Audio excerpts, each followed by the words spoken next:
Welcome back, guys, to another video. We're gonna be reviewing some of the attacks I did today. I did almost get a near perfect day to the Legend League's attacks, and we are in war at the moment.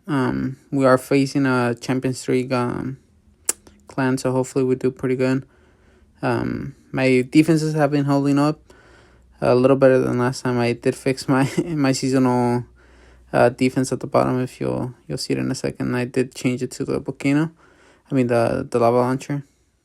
Call it volcano because it looks like a volcano. But it does force people to attack from the bottom, and by the time they get to the town hall, they don't have enough troops to be able to get through the rest of the army. So you'll see here, he does fireball, and he does bring in his army, and they do slowly die to the Inferno Tower. The Inferno Tower, I'm telling you guys, the Inferno Tower and the Guardian do a lot of damage to your troops. So always make sure to take care of them as soon as possible, just because they tend to kill your army. So we're going to be reviewing some attacks now. As you can see here, we'll be reviewing the first attack. This is a popular base, and I do like to go from the bottom. You'll see me contemplating where I was going to go from, but I do go from the bottom. I choose to use a wall breaker. You'll see me put it in a second, and that's just to lure out the CC and open up the compartment. You'll see me there. I'll place down a totem just to lure out the rest of the CC, and I do also place a poison on it. You'll see me poisoning in a second.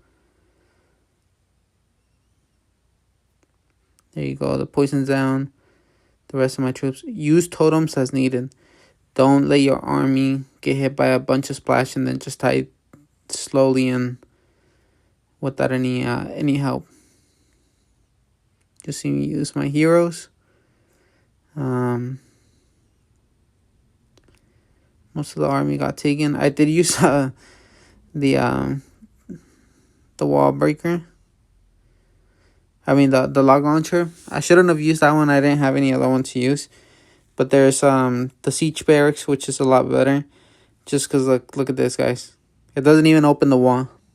Doesn't even open the wall. And as you can see, my army's being taken out by the middle defenses. So what I do is I send in my Duke just to be able to take care of those. I do freeze it right away, stun it, boom, done, taken care of. I do move on with the left of the base. The cleanup on the right is being done by the furnace, and the Dragon Duke is working in the middle, which is working out pretty good for me. Now the biggest threat to this attack is the Revenge Tower. As you can see, it can deal a bunch of damage. So what I do is I make sure to have enough totems to be able to distract it, and my throwers will come right in and snipe at it. And then I'm just gonna overwhelm the rest of the base. My healers and my warden. Oh my god, my warden has some type of AI where he tends to jump over walls in front of the troops and just die. So a lot of the time I end up using the revive spell on him. Let me know if anyone has that issue. Seems like it's only a problem for some people. So as you can see, we overwhelmed it pretty easily.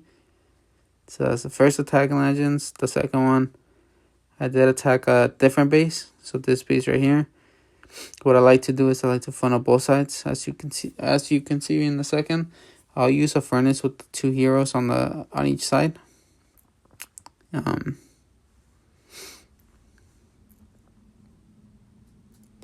There you go, and then I'll use my my throwers, push them into the middle. Again, I use a log launcher. There's better siege machines that you could use, but I didn't have any other ones. And I did use an ice column right there. It did freeze a good amount, and I should have placed a totem, but I was focused on my main attack, which is what you should do, honestly. I'd rather focus in the middle and have my throwers not die.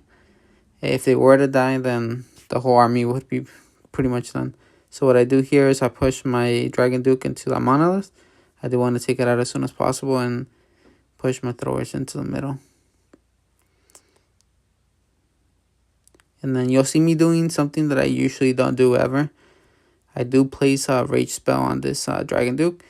And the reason I do that is because I saw the furnace was coming into it.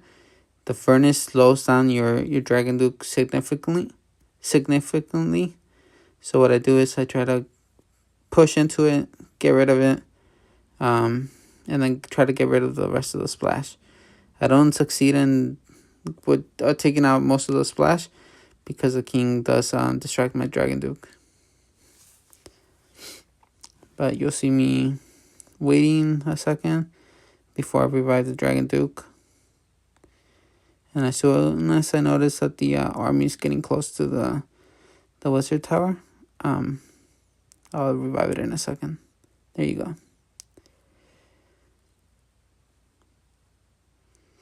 And then the throwers are complementing the Dragon Duke by taking out the air defense. And slowly, the base is gonna just be crushed.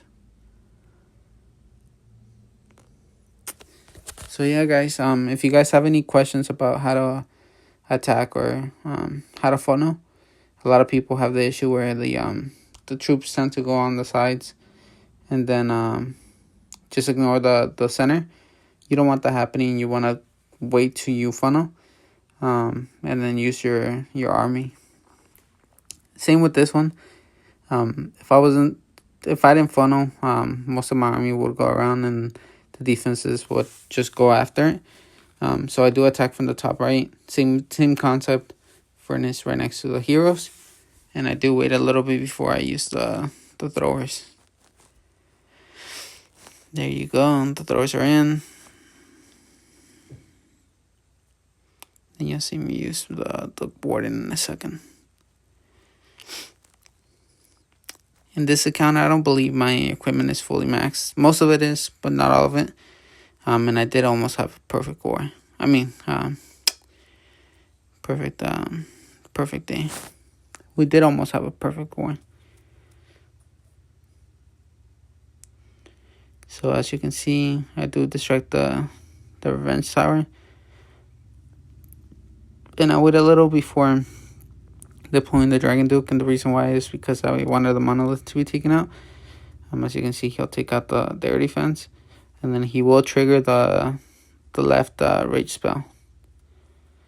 So as soon as my Dragon Duke gets closer to the defenses, I will freeze it, just to make sure that the Inferno Tower doesn't take out my Warden that was on the left side. For some reason, I'm telling you guys, the Warden has the issue where his AI is so dumb that he just tends to die a lot. So I'll just wait a little, wait. As you can see, as soon as the Rage spell went down, I put a Root spell over it, and the reason is because as soon as it goes out, the Rage spell will be done, and then there won't be anything raged up. The biggest downside or the biggest issue to your throwers is splash damage, especially on their a Rage spell. So what I like to do is I like to wait till it pops and then throw a Root spell on it, on Overgrowth. So yeah, guys, thank you for watching. As you guys can see, the attack is pretty much done. We're just gonna do the rest of the cleanup. If you guys have any questions, feel free to comment down below, like and subscribe, and I'll see you guys tomorrow for another video. Yeah, there you go, guys. Thank you for watching.